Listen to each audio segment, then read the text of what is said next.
Hey folks, it's Amy from Colorado Mountain Living, and we are in the home stretch. So close, about to move in, move out, all of that in the next week or so. And I wish I had so much to report. Like, we got everything done this week that we needed to, but we really didn't. The weather was pretty rainy. It created a lot of muddy conditions up here. Brian wasn't able to do a whole lot of work outside on his days off, but he did finish up the toilet connection, and we got the gravel delivered, and he was able to spread that around the entrance.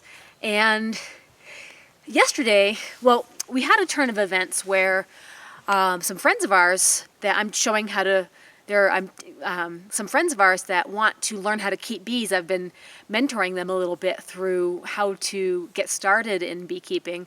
They know a better situation, and they actually had a 600 roll of 8-gauge electrical wire that was unused, and they said that we could borrow that. So Brian made use of that in his initial attempt to connect electricity from our neighbor's house.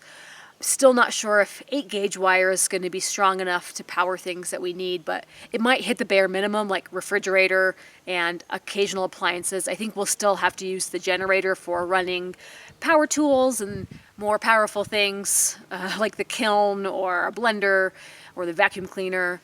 So anyway, but I'll tell you and show you what Brian's been up to.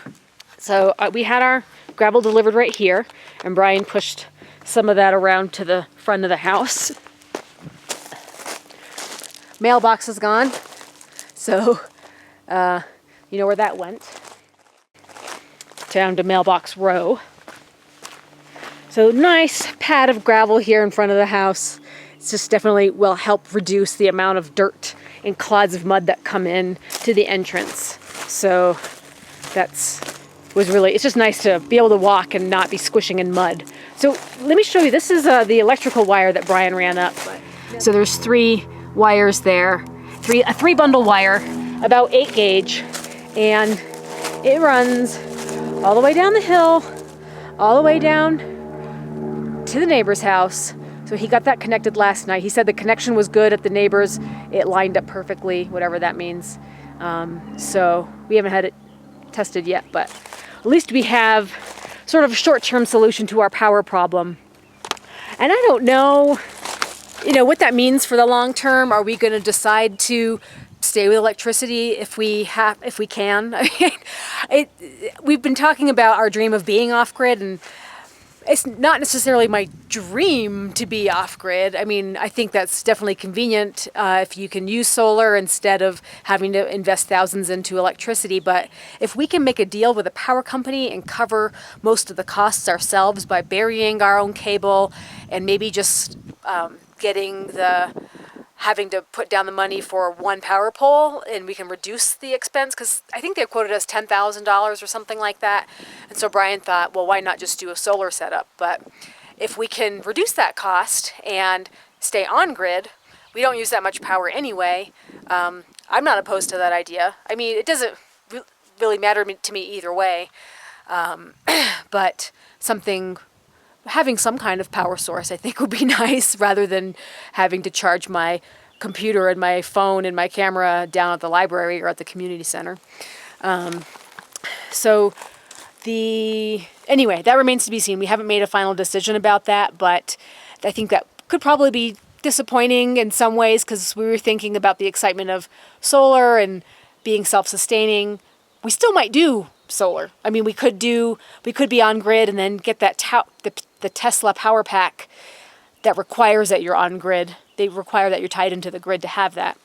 I don't know. I mean, there's pros and cons to everything. So usually our decision is pretty much based on financial decision long term. So that is the ticket of what's the final deciding factor. Right now, this makes the most sense for being able to just live in the short term and power a couple of things that we need, like a refrigerator and a couple of appliances and maybe the washing machine. So Anyway, so that was kind of the project from yesterday. Brian actually put this down last night. I wanted to get a video, but he was literally doing it in the dark. So it was just, wouldn't have worked video-wise. Things look pretty much the same in here. We've moved more stuff. Oh, here's something cute. So underneath the toilet box, Brian made a little cat door for our cat. We'll probably put her litter box in here, and this will be a safe place for her to escape from the dog, since they don't really get along that well, and she's had her own apartment pretty much for the last year up in the attic at the rental. So at least she'll have a place that she can sort of get out of his way, but they're starting to get along a little bit better after being in close quarters for a year. So I took some time to take a hoe and pull out some of the grass that was growing up around the beehive, around the fence. I don't want that to short out. Bears have been sighted in our neighborhood, and not up here, but where we're staying at, just a few miles down the road. And I saw a post on Instagram, social media yesterday or the day before that someone's beehives got attacked by bears, even though they had an electric fence, and they thought it got shorted out by grass.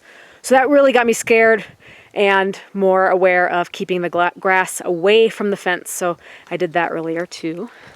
And then Brian still wants to clean out this tank and sanitize it some more. So Brian wants to sanitize the tank some more. He got some bleach and he wants to pressure spray it out. So that's still on the to-do list. That's why the tank hasn't been hooked up yet. He's got all the fittings. He's got these beams in place so we can have the right level of the attachment. But he just wants to rinse that out. So that'll be after we get back from our trip. Not too many things, not really that much more progress, but just a couple of things that we got ticked off this week. When we get back, we'll have 4 days to move everything else and clean up the rental. Lance will be with us, so he'll be my helper Sunday, Monday, Tuesday, Wednesday, helping me move everything else out of the house and cleaning it up. And then Brian will have the final responsibilities of hooking up the water and the electric, and we will let you guys know when it's official, but it's so close and it's hard to believe it, but I'm really excited, and I'm just really excited to be up here just in time for summer. It's getting really nice. We'll see you guys next week and let you know how our final progress is going. All right? Thanks for supporting us and take care. We'll see you next time.